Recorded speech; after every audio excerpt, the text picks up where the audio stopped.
Team Inspection Services, which is how we initially met. But he has, in a long conversation that him and I had, he has a very storied past that he is going to be sharing with us tonight.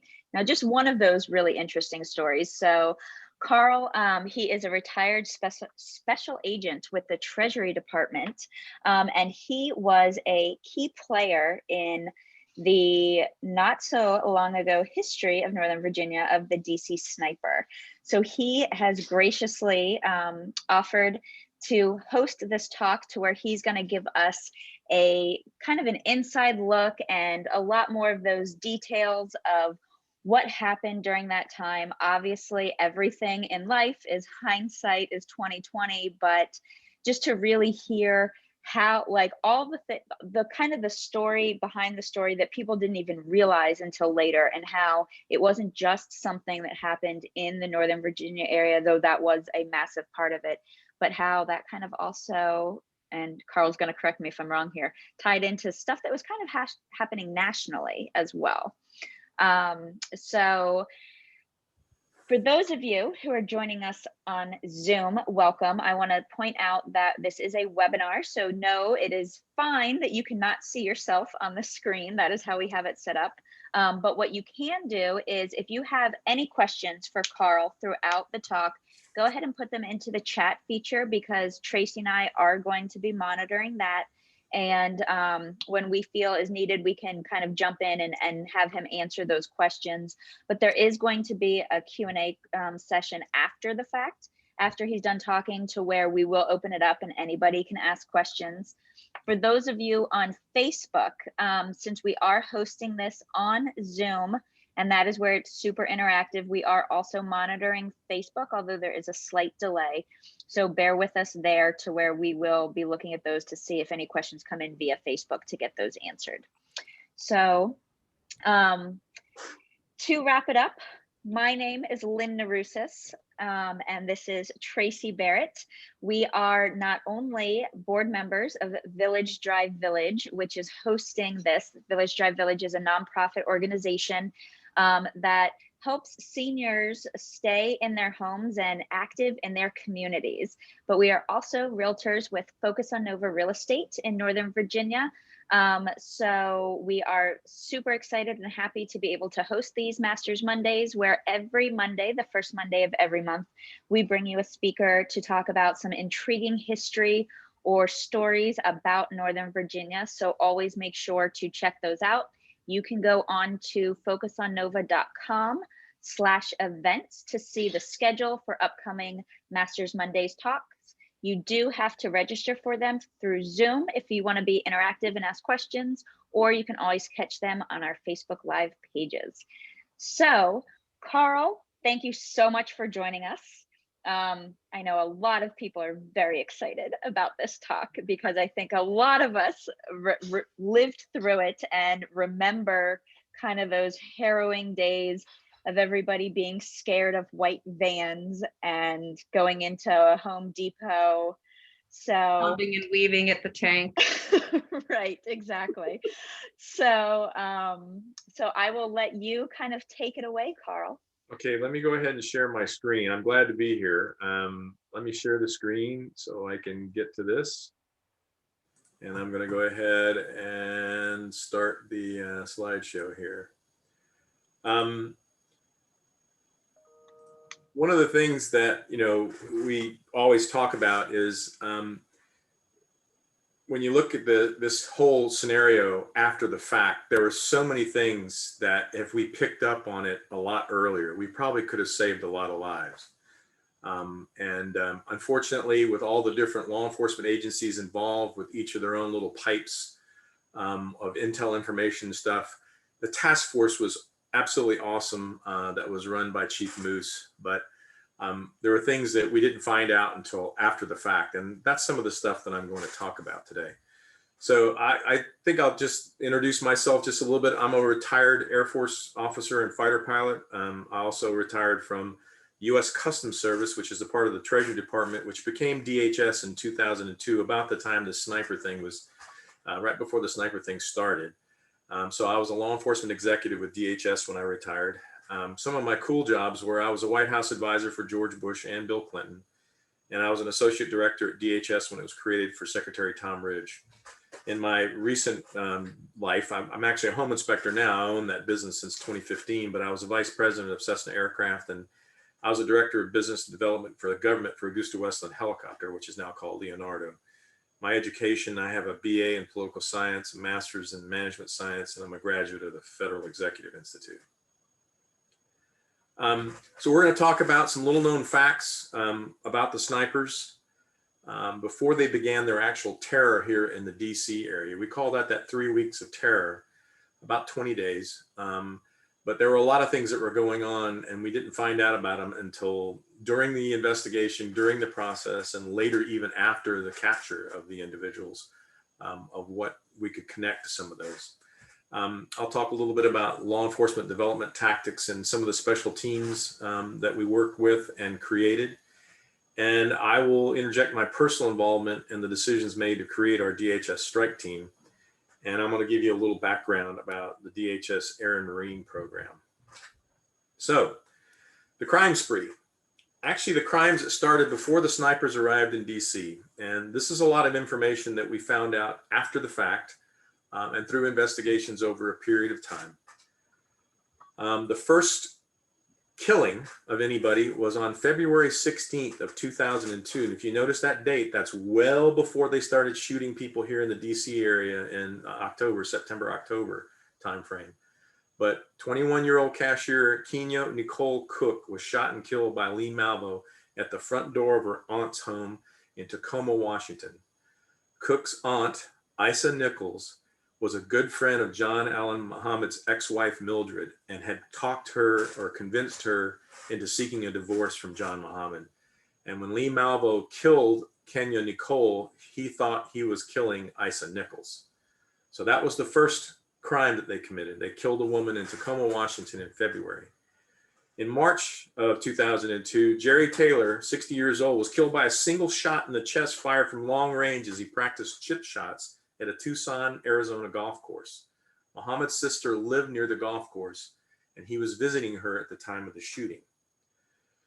2 deaths and 4 injuries or woundings following in other states from March through July of 2002.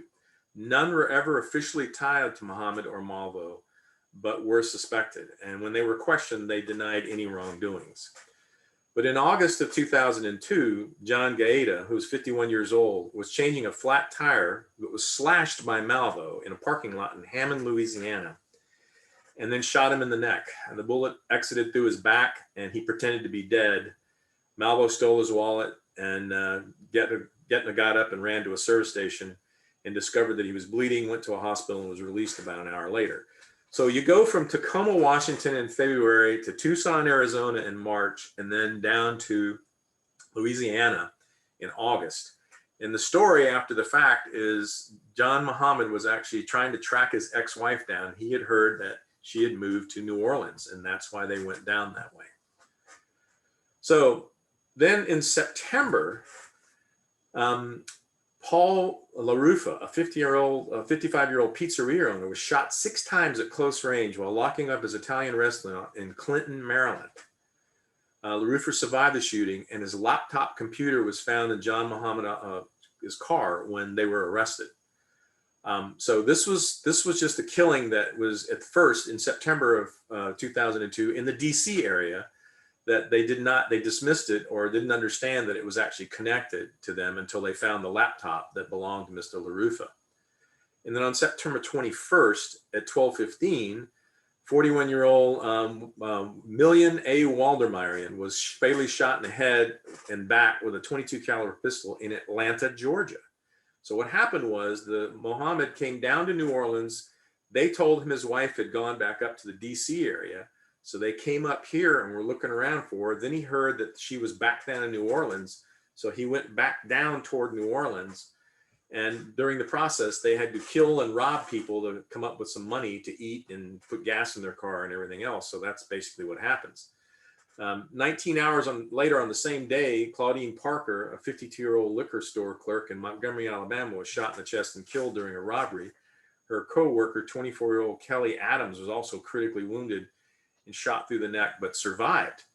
Evidence found at the crime scene eventually tied the killing to the Beltway attackers and allowed authorities to identify Muhammad and Malvo as suspects, although that connection was not made until October the 17th, right about in the middle of all the stuff they were doing here in the local area. And then on September 23rd at 6:30, 45-year-old Hong M. Ballinger was shot in the head and killed with a Bushmaster rifle in Baton Rouge, Louisiana again. Muhammad and Malvo were later linked to that killing. So once they found out that she wasn't down there in Louisiana again, they came back up to DC. So the Maryland shootings, they started at 5:20 on Wednesday, October the 2nd. A shot was fired through the windows at Michael's in Aspen Hill. The bullet narrowly missed Ann Chapman, the cashier at the store. But since no one was injured and it was presumed to be a random issue and no serious alarms were raised, however, about an hour later, James Martin, a 55-year-old program analyst at NOAA, was shot and killed at 2201 Randolph Road in the parking lot of Shoppers Food Warehouse Grocery located in Wheaton. The next morning, 4 people were shot dead within a span of approximately 2 hours in Aspen Hill and other areas in Montgomery County. Another was killed that evening in the Tacoma Park region of the District of Columbia. At 7:41, James Buchanan, a 39-year-old landscaper known as Sonny, was shot dead at the Fitzgerald Auto Mall in Rockville, Maryland. He was mowing the grass. At 8:12, 54-year-old part-time taxi cab driver Prem Kumar Walatkar was killed in Aspen Hill, Montgomery County, while pumping gas into his taxi at a mobile station on Aspen Hill Road and Connecticut Avenue. At 8:37, Sarah Ramos, a 34-year-old babysitter and housekeeper, was killed at 3701 Rossmore Boulevard at the Leisure World Shopping Center in Norbeck. She had just gotten off a bus and was sitting on a bench reading a book when she was killed. At 9:58 a.m., 25-year-old Laura Ann Lewis Rivera was killed while vacuuming her Dodge Caravan at the Shell station at the intersection of Connecticut and Knowles Avenue in Kensington, Maryland. So they went on about an hour and a half to 2 hour shooting spree that morning to kill those 4 people. And then they waited till 9:20 that night before shooting Pascal Charlotte, a 72-year-old retired carpenter, while he was walking on Georgia Avenue in Washington. He died less than an hour later. In each shooting, the victims were killed by a single bullet fired from some distance, and in each case, the killers struck and vanished. This pattern was not detected until after the shootings occurred on October the 3rd. Fear quickly spread throughout the region as news of the shooting spread. As press conferences meeting, Chief of Police of Montgomery County, Charles Moose, informed parents at schools were on a code blue alert in keeping children indoors. Chief Moose did a great job handling this. He fought the news media and did all kinds of stuff, was a big leader in this process, and everybody kind of rallied around him to get this organized. The Virginia shootings. On October 4th, a 43-year-old homemaker, Caroline Sewell, was wounded in the chest at 2:30 in the parking lot of another Michael's store in Spotsylvania Mall in Spotsylvania while she was loading purchases in her minivan. By this point, hundreds of journalists had converged to cover the unfolding events, and school officials reassured the public they were taking every measure possible to protect children by tightening security and canceling all outdoor activities. This is where it became personal for me because my oldest son at the time was working at the mall where this woman was shot. You know, you could see the store from where he worked. And I asked leadership in our organization to create a strike force that day, and it was approved at about 5:30 that evening. And I assigned William Sutherland as the strike force commander. And he was the guy that was basically in charge of our team. On October 7th at 8:09, Iron Brown, 13-year-old kid, student, was shot in the chest and critically wounded as he arrived at Benjamin Tasker Middle School in Bowie, Maryland. Brown's name was withheld from the public but was later revealed. His aunt, Tanya Brown, was a nurse who had just brought him to school. She rushed him to a hospital emergency room. Despite serious injuries, including damage to several major organs, he survived and ultimately testified at Muhammad's trial. At this crime scene, the authorities discovered a shell casing as well as a tarot card, the death card, inscribed with the phrase, "Call me God," on the front and on 3 separate lines on the back. "For you, Mr. Police, code, call me God. Do not release to the press." Despite police efforts to honor the request not to release information about the card, WUSA TV released it, and then the Washington Post did about a day later. On October 9th, 53-year-old civilian engineer Dean Harold Mayers was shot dead while pumping gasoline at a Sunoco gas station on Sudley Road in Manassas. I had just gotten gas in that gas station the night before. It was getting weirder and weirder for me because in the next few days, all kinds of things would happen that just got me so close to the process. It was kind of scary, actually. On the morning of October 11th at 9:30, 53-year-old businessman Kenneth Bridges was shot dead while pumping fuel at an Exxon station off Interstate 95. I was getting a haircut about a block away when that happened.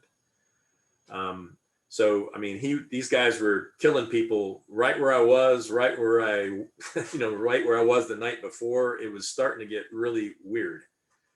And then on October 14th, Linda Franklin, an FBI intelligence analyst who resided in Arlington County, was shot dead in a covered parking lot at the Home Depot in Fairfax County, just outside of Falls Church at the Seven Corners Shopping Center. The police received what seemed to be a very good lead after the October 14th shooting, but it was later determined that the witness was inside the Home Depot at the time and was lying. The witness, Matthew Dowdy, was subsequently convicted of interfering with the investigation. At this point, gas stations had begun to put tarps up to conceal their customers. Malvo and Muhammad did not commit any more shootings for 5 days. That Home Depot where Linda Franklin was killed, I was in that Home Depot every night for about 5 days in a row buying paint, tape, and everything to sell my condo right across the street from Falls Church High School. So I was right there. It could have been me. And so it was one of those other weird coincidences that I just happened to be very close by when all that was happening. I felt like I was a magnet for a while. On October 19th at 8 p.m., 37-year-old Jeffrey Hopper was shot in a parking lot in the Ponderosa Steakhouse at State Route 54 in Ashland, Virginia, about 90 miles south of Washington. His wife, Stephanie, called out for passerbys who got him an ambulance, enabling Hopper to survive his injuries. Authorities discovered a 4-page letter from the shooter in the woods that demanded $10 million and made a threat to children. If you remember, this is when they started moving the football games away from the DC area and put them way out into the country or far away from the metro area as not to attract attention. He purposely went down there and shot somebody close by one of the games. On October 21st, Richmond area police arrested 2 men, one with a white van outside of a gas station. The men turned out to be illegal immigrants with no connection to the shooter, and they were remanded to federal custody in what was the Immigration and Naturalization Service at the time, which subsequently deported them. And like Lynn said, chasing that white van, that's kind of what we were looking for a long time, because every time there was a shooting, somebody reported a white panel van or a white panel truck was in the area. And so, we were surmising that maybe that's where they were doing a shooting from, being able to open a door or a window, be able to shoot out of it and drive away. Those are the things that were coming to mind at the time as we were trying to figure out exactly what was going on. On October 22nd, Conrad Johnson was shot at 5:56 a.m. while standing on the steps of his bus at the 1400 block of Grand P Road, Aspen Hill, Maryland. Chief Moose released part of the content, one of the shooter's letters, in which declares, "Your children are not safe anywhere at any time." Johnson later died of his injuries. With no shootings occurred on October 23rd, the day is significant for a couple of reasons. First, ballistics experts finally confirmed Johnson as the 10th fatality in the Beltway shooting. Second, in a yard in Tacoma, Washington, police searched with metal detectors for bullets, shell casing, or other evidence that might provide a link to the shooter. A tree stump believed to have been used for target practice was seized. So this is when intel started coming together that we were looking for somebody that was shooting into a tree with a high-powered rifle in Tacoma, Washington, who had taken a young boy under his wing and kind of mentored him. And then they kind of left the area. And that's when we kind of understood, okay, we're looking for 2 people. And now we were looking for a blue Caprice. All right, so the investigations and information exchange, it was slow at first, but it eventually kind of rolled. We were able to piece a lot of information together. And one of the maps that was thrown up, this is kind of a cursory map, but So you get the idea that they left from Tacoma, Washington, and kind of traveled down to Arizona. And in between here, there were a couple of killings here that they never linked them to. But then they had the killing in Arizona, and then they went across Texas into Louisiana, where they had another documented killing in Louisiana. They came all the way up to Washington, D.C., and then came all the way back down looking for his wife again, and did some killing in Atlanta, Montgomery, back to Louisiana, and then came back up to DC in October and started the shooting in early October. So at this point, we started to understand that we were looking for two guys, like I said, driving a blue Caprice from Washington State.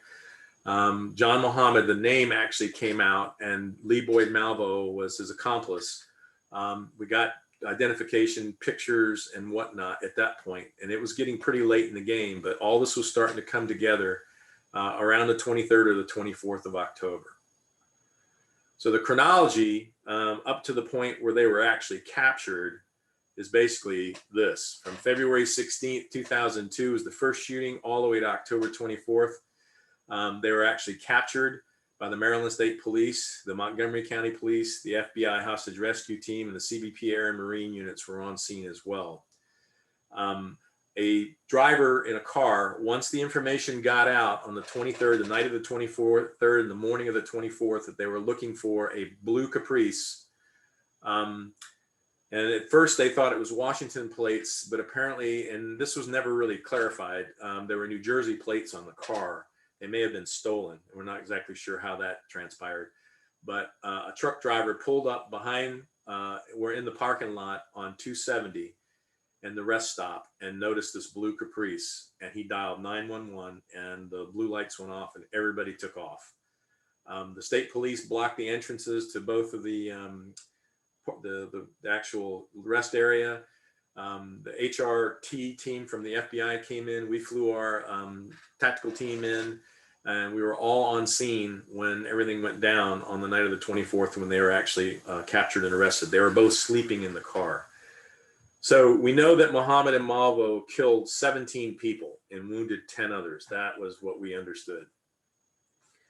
This is a small map of the area of all the shootings. Obviously, all of them are up there in Montgomery County, a lot of them up there. Then there was the ones in Virginia too, and also all the way down south to Fredericksburg, Spotsylvania, those kind of places. But there were a lot of shootings all over the place in that period of 20 days. And we joked about doing the gas station Macarena. If you got gas, you just bobbled your head around like you were dancing, so you didn't keep your head still. A lot of gas stations did hang tarps so they could protect you from anybody seeing you. I mean, nobody wanted to go out and get gas. It was really, really scary for a long time. John Muhammad was the fastest arrest to execution in Virginia legal history. I haven't really documented or got that certified, but that's what I've been told.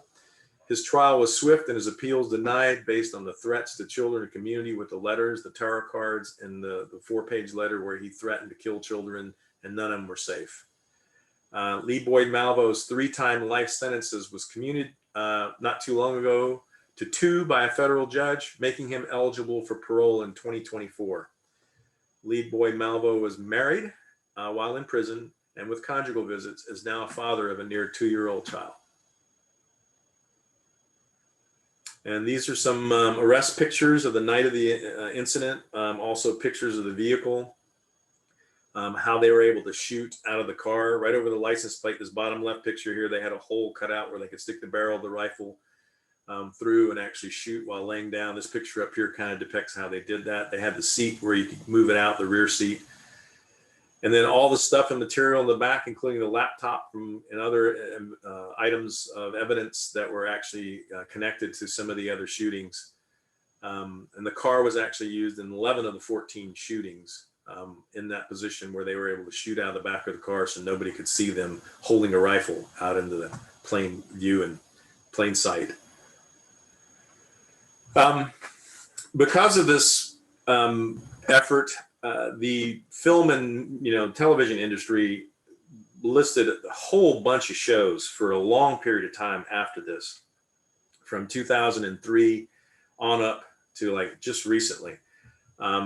CSI, Law and Order, Forensic Files, Sue Thomas FBI, the USA Network, BET. There was a bunch of television shows that all documented this particular crime.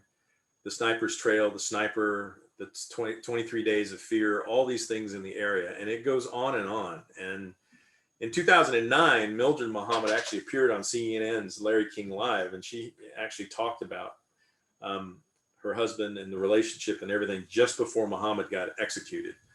So that was a pretty poignant interview. A lot of information was passed in that particular case too. There's a bunch of biography channel opportunities with William Shatner, The Aftermath. And then of course, in 2013, there was a film that came out called Blue Caprice, also known as the Washington Snipers. It was based on the attacks and the relationship. And in July of 2015, Lifetime Movie Network aired an episode of Monster in My Family featuring Mildred Muhammad meeting with surviving victims along with family members of the deceased, with Lee Malvo also appearing in the episode while in prison. So we were able to capture the two within about 2.5 weeks of initiating our team. Chief Moose put together the command task force on the 3rd or 4th of October as well. And everybody in town was all tuned to get this done. Everybody, we had marching orders. We were going to get this guy one way or the other. And we stayed up long hours, worked 20-hour days, trying to fly all kinds of sorties and missions in support of all these efforts to capture them. Our organization was created in 2002. We were the United States Customs Service, which was established on June 31st, 1789, the oldest law enforcement agency in the country. We had a lot of airplanes and helicopters enforcing all kinds of missions, primarily drug interdiction missions in support of law enforcement and federal law enforcement. We have all kinds of aircraft, light jets, light single engine. We even have Predators. We've got 9 Predators that can fly around. We have 16 P-3s, 8 of them are AWACS aircraft. We have heavy helicopters and light helicopters of all sorts in the inventory. In the DC sniper mission, we use the A-Star AS-350 version 2 and the Pilatus PC-12 multi-role enforcement aircraft. Both had infrared technology and capability. The Pilatus was a fixed wing platform. We had special dispensation from both DCA and also Dulles to fly around at sanitized altitudes in the area, especially if we had on calls where there was a shooting where we could get on location. They were orbiting all the time. The A-Star was launched with 6 shooters on board. We had 3 shifts, 3 helicopters standing by at a grass strip off 28 where the Dulles Tower could see us with the ATS strike force that was riding in the back with the guns. We flew 80 sorties in 20 days in support of the task force, and we were flying 4 times a day easy for those missions. Back in the day when this was happening, the CBP Air and Marine program had 1,500 personnel, over 260 aircraft, and 300 vessels. And today it has less than 1,000 people with less than 150 aircraft and less than 150 vessels. The organization is enforcing Title 8 and Title 19 of the United States Code, and through general enforcement powers or cross designation of the U.S. titles of the United States Code. That's basically what our organization did. And that's who I retired from in 2006. So that's basically the presentation. I will go ahead and keep the slide deck open so I can make reference, but I'm ready for questions. Thank you, Carl. So we do have, oh, I just lost the chat screen. So we do have a couple of questions that came in. Did the flight, starting with the last thing that you just talked about, did the flight equipment help in the capture, or was that more of kind of ground effort that actually ended up getting them? Well, what we did on the light helicopters, we went to the scene in the very beginning looking for the white van. So we were trying to track down any white vans. And then we also had the Pilatus overhead with it is a very powerful infrared camera that can zoom in. We could actually read license plates from altitude and stuff like that. So any white vans in the area, we were taking pictures and videos of them to document that, and also try to determine the ownership of the vehicle in the event that might have been somebody that could have taken us a lead. And that one white van that we talked about where there were 2 illegal aliens in it, that was one that was near the scene. We took the license plate number. When they investigated, they just happened to bump into 2 guys that shouldn't have been here, and that's kind of what happened to them. But yeah, we flew in order to try to figure out if we could find them fleeing the scene and make identification of the vehicle to try to get the perpetrators. That was our purpose in our business. Okay. And then on the same note, talking about the aircraft, can you explain what Title 8 and Title 19 are? I'd have to go back and look at my actual U.S. code, but it's the actual federal law that certain agencies have certain authorities to. It's federal crimes, and we also enforce Title 51 and 52, the Commerce Act, all kinds of other things. But it's border enforcement with the United States Customs Service. So our job, we joke about it, and that's the story says, we don't need no stinking badges. When we do the border, we're sort of like the Gestapo. We have authority within 25 miles of the border to, if we have any reasonable suspicion, you don't even need reasonable suspicion. You need a nexus with the border, and we could actually search you. It was one of those things. And my wife's an attorney, and she used to just freak out about the law enforcement powers that we had along the border.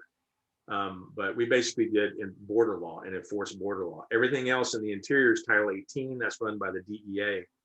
They're the head honchos on Title 18. But those are federal statutes that cover specific laws and govern certain areas in law enforcement that we have to be able to stay within our own little boundary inside our yard, stay in our yard, don't go in anybody else's yard. Gotcha. And then another question was, can you re-explain what tied Tacoma to DC? Okay, so when one of the shots, we actually got a ballistics match, and one of them a little bit morbid, but it was actually from an individual that was deceased. We were able to determine the type of weapon and round that was being used. And once we got that, we started doing some investigations on that particular weapon. You know, when you have a rifle round, you don't know anything other than, it came out, it's this bore, it's this type of a, head. It was most likely fired from this kind of a cartridge or whatever, but that's about all you know. But when we started getting the intel about the fact that John Muhammad was shooting this Bushmaster rifle into a tree stump in Tacoma, Washington, the neighborhood called the police on him on multiple occasions for shooting this gun. He was outside the city limits, and so the police would come, and there's nothing we can do about that. But he was shooting into this stump with his gun to practice shooting. And when they finally figured him out as a suspect and where he came from, they went back to Tacoma, Washington, and actually seized that tree and pulled rounds out of the tree and determined they matched the rounds that were found here in DC. Oh, wow. So that was how they connected the weapon. Wow.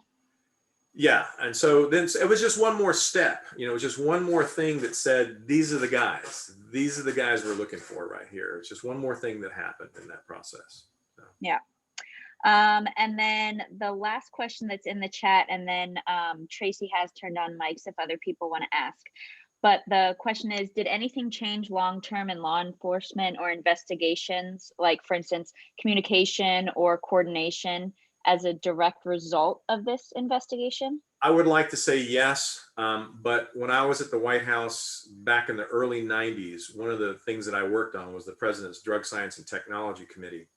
And it was really hard for all these federal agencies who had different kind of computers, all kinds of different equipment. None of them crossed over. So there was a huge effort to try to make information available across each agency.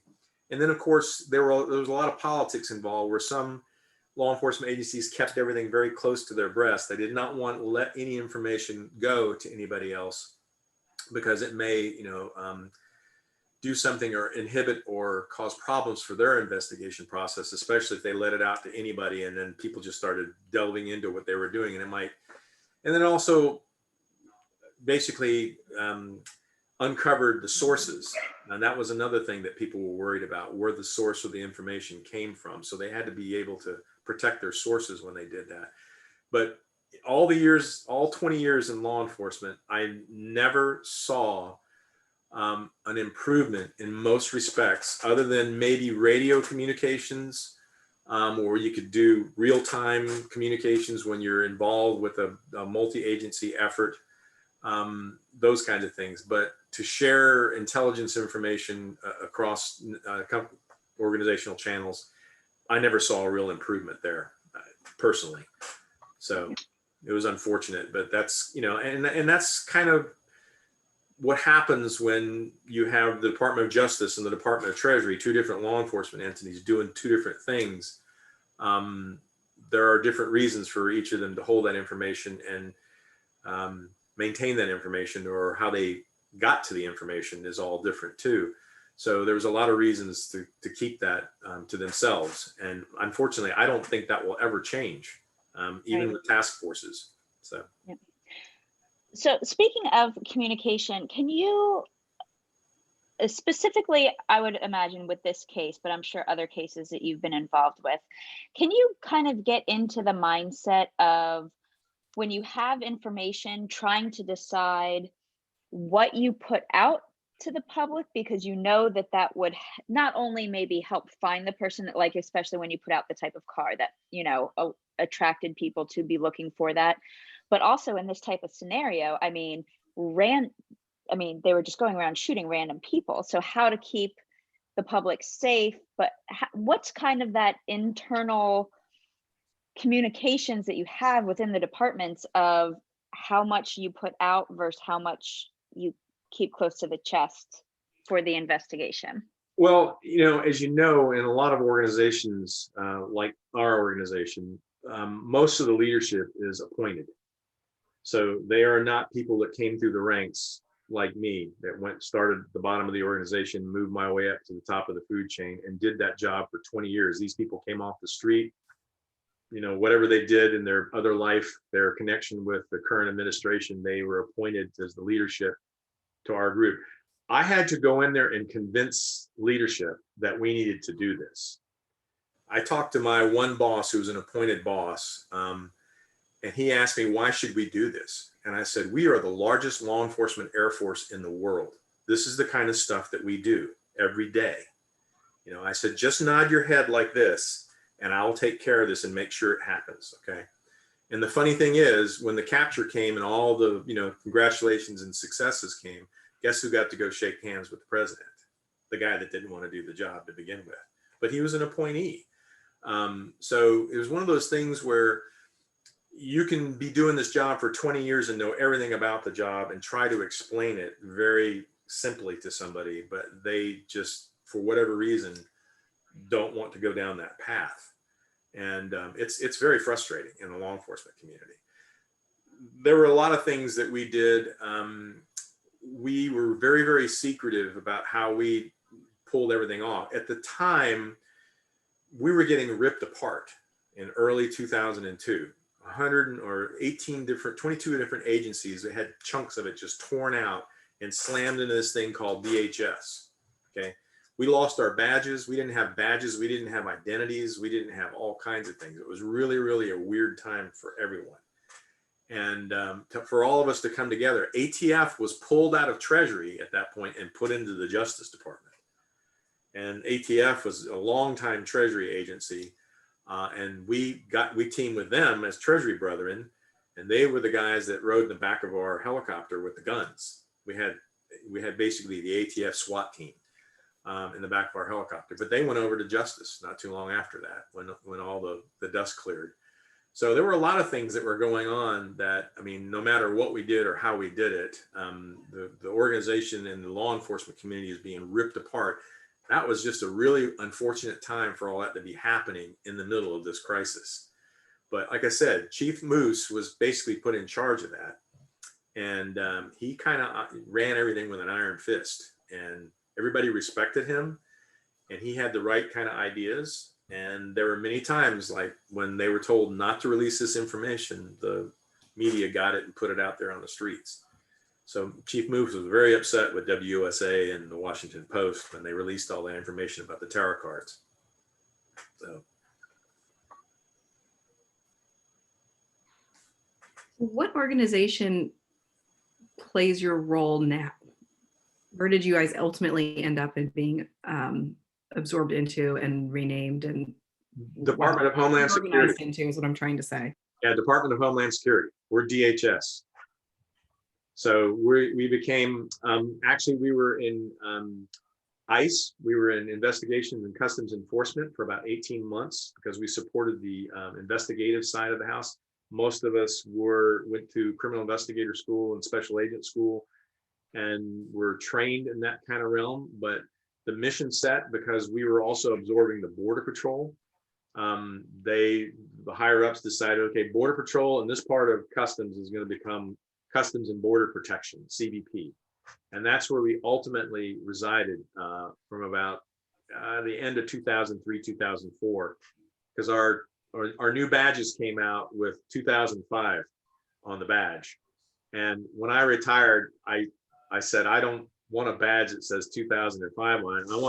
I want a badge that says 1789 on it. I still have my badge. I'll hold it up to my camera. It says 1789 on the bottom of the shield there. It's the oldest law enforcement agency in the land. And that's what we wanted to have instead of the 2005 badge. Plus it was kind of a big ugly badge too, instead of a nice sleek Treasury badge. Everybody knows what that badge looks like. Same with the FBI badge. Everybody knows an FBI badge and everybody knows an old Treasury badge. So fantastic. It was certainly a scary time. I mean, Margaret, were you guys here during that time?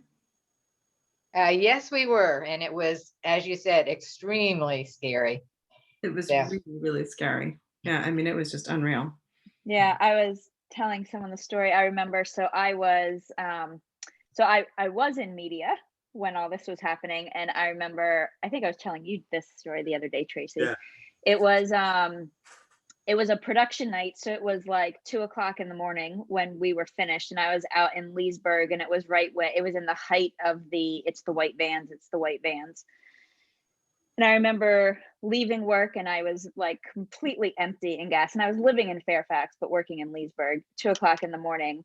And I go to pull into the closest gas station. There's a white van in the gas station. I was like, nope, I'm gonna hope I get home. Not happening. I was like, absolutely not happening. My sister was living on Route 50 just north of question when you get a chance. Oh, go ahead, Bob. Mine's anecdotal.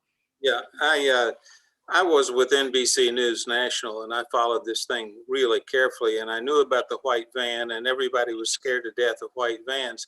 I was shocked, though, when they were caught, and it was a Chevrolet. Nobody ever said be on the lookout for a Chevrolet. How come?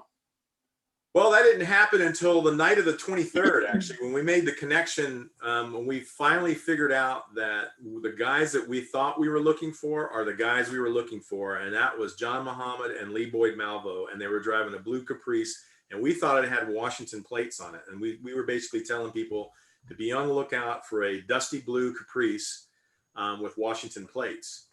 And then they had New Jersey plates. Well, this guy that pulled up behind them in the rest stop on 270 saw this rusty blue Caprice, got out of his truck and dialed 911, and we came running, and sure enough it was them. So and that's when we noticed in all the pictures, and we had the New Jersey plates, and we never really got to the bottom of that one because the technology that existed then doesn't exist like it does now. I don't know if everybody's ever noticed when you're going down the hot lanes, when you go by a hot lane, read your hot lane, there's about 6 cameras right there along the side, and they're all aiming at different angles. One of them's aiming in your direction, and one's aiming towards you, and there's one aiming to the side of you. Those are all license plate readers. They're trying to read your license plate from every possible angle as you go through that, and they're associating your license plate with that particular, your toll tag.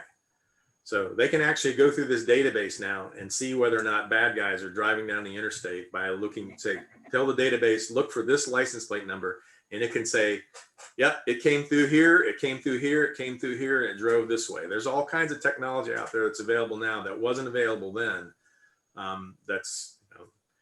It's out there. So the big brother is still looking after you. It's there for a lot of different reasons, but it can be used for criminal investigation purposes as well.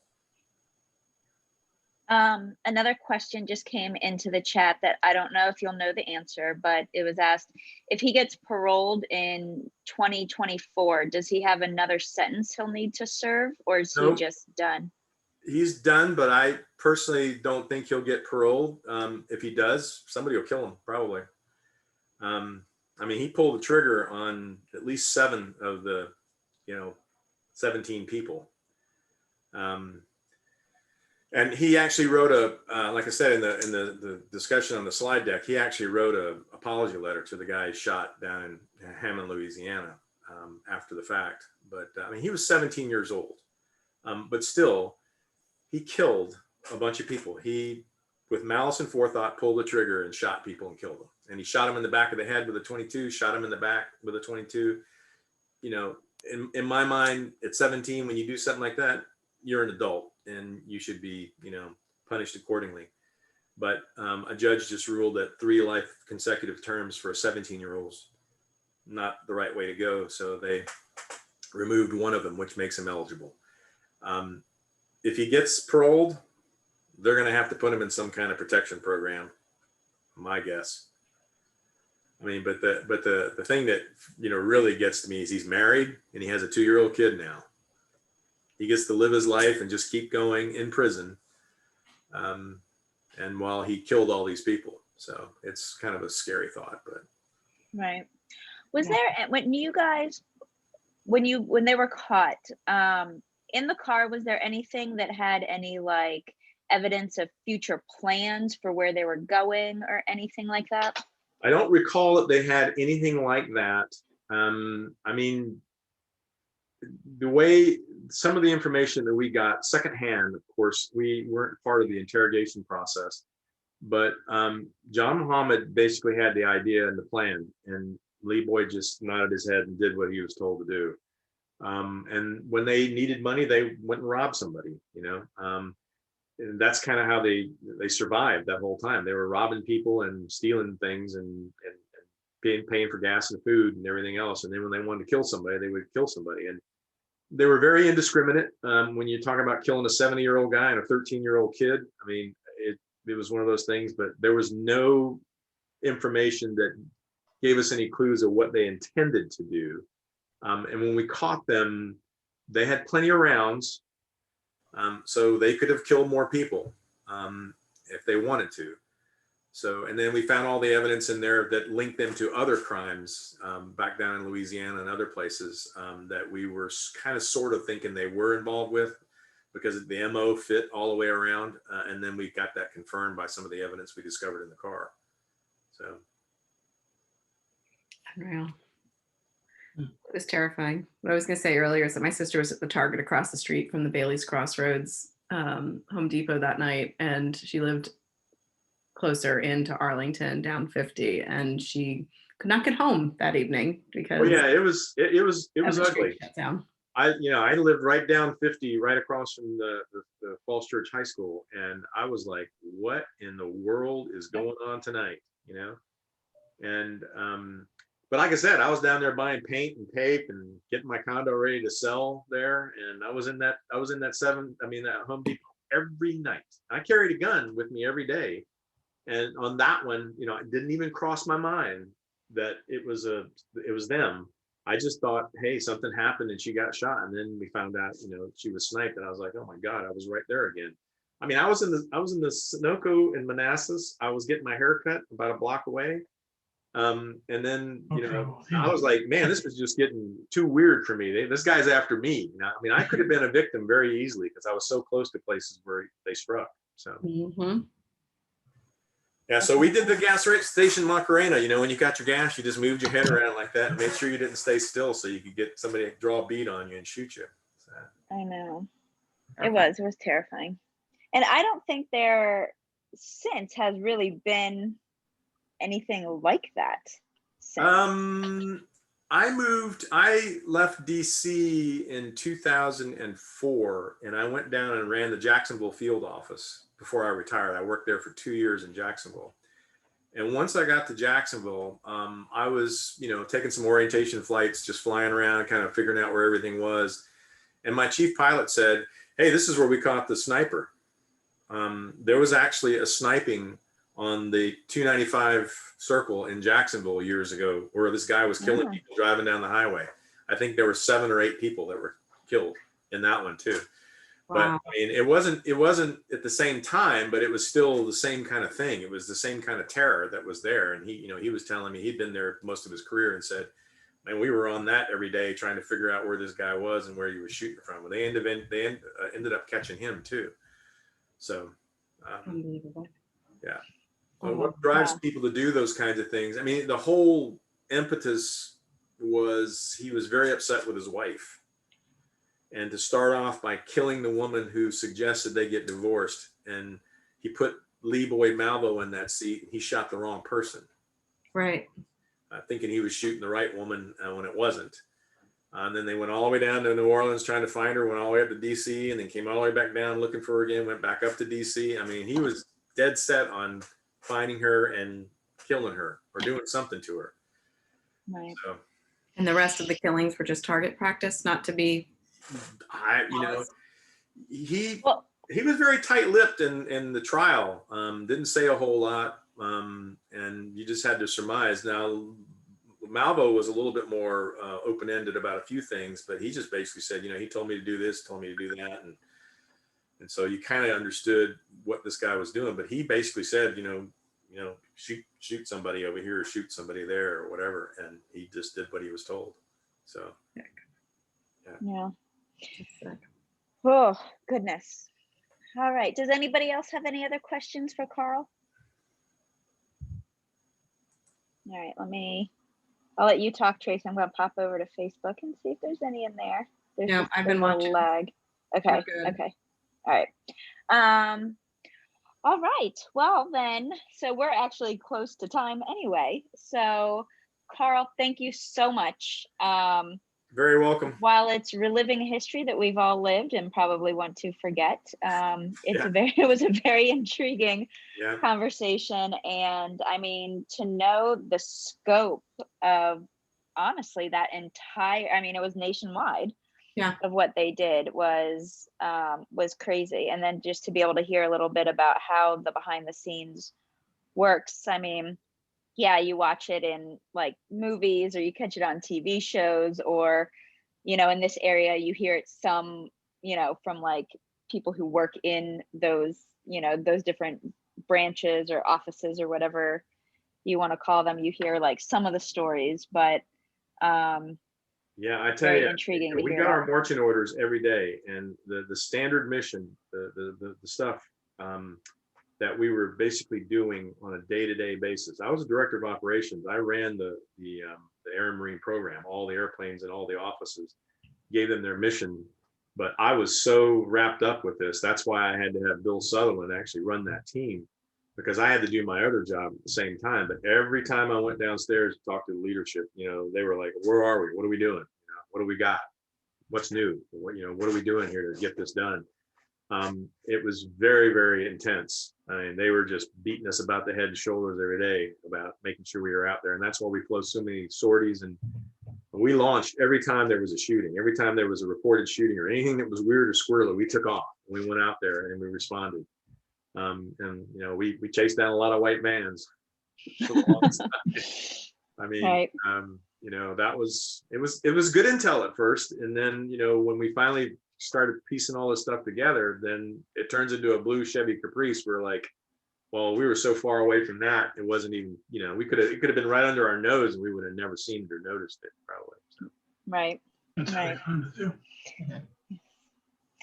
All right. Well, Carl, thank you so much. Everybody else, thank you for joining us. We have next week, or not next week, next Masters Monday. Tracy, do you want to talk about that? What our schedule is for that? Well, since we are doing our Village Drive Village tomorrow, we have our national night out where we are going to be shaking hands with our apropos police and fire departments. Right. They will be hanging out and visiting with all of us. And then next month on the first Monday, we're going to have our good friend Charles Morrow and his buddy, who is Don Hackinson. They have co-wrote a book, and it is a tour guide and history of Colonel John S. Mosby's operations throughout Fairfax County. So we're going to learn a little bit how Mosby was the ghost of Mosby, the gray ghost, and how he basically was the original guerrilla warfare for the Confederacy in Fairfax County. So we look forward to seeing everybody then. Make sure you register online to get onto the Zoom call, or check us out on Facebook Live. Craig, it was really great meeting you. Love having you tell all of this. It's super interesting, and I would love more details later. But in the meantime, we'll see everybody at Masters Monday next month. Okey-doke. All right. Thank you, everybody. Thank you. Thank you. See you later. Bye. Bye. Bye-bye.